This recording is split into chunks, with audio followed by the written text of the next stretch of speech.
John 18, verse 25 to 27. Meanwhile, Simon Peter was still standing there warming himself. So they asked him, "You aren't one of his disciples too, are you?" He denied it, saying, "I am not." One of the high priest's servants, a relative of the man whose ear Peter had cut off, challenged him. "Didn't I see you with him in the garden?" Again, Peter denied it, and at that moment a rooster began to crow.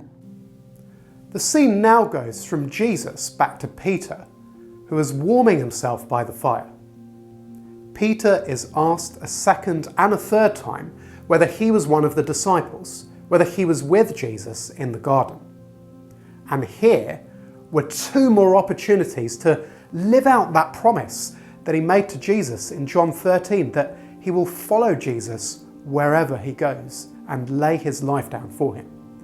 And twice, rather than speaking the truth and risk condemning himself and being arrested, he lies and denies any allegiance to Jesus. At that moment, the rooster began to crow. And this fulfills what Jesus predicted, that the rooster will not crow until Peter has denied him 3 times. Jesus knew this would happen, and it did. Peter would have remembered that conversation that he had with the Lord in the upper room. But even despite these denials, Peter is forgiven and restored on the beach in John 21 and recommissioned to serve him as his disciple.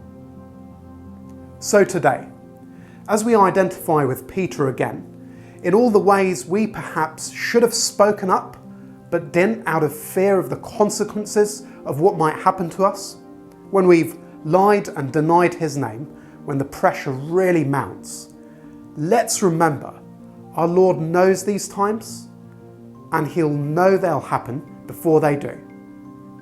And so as we meditate on these times, which can make us feel like we're lousy and hopeless disciples, let's lift our eyes to Jesus, the one who offers forgiveness and restores us so we can freely continue to serve him.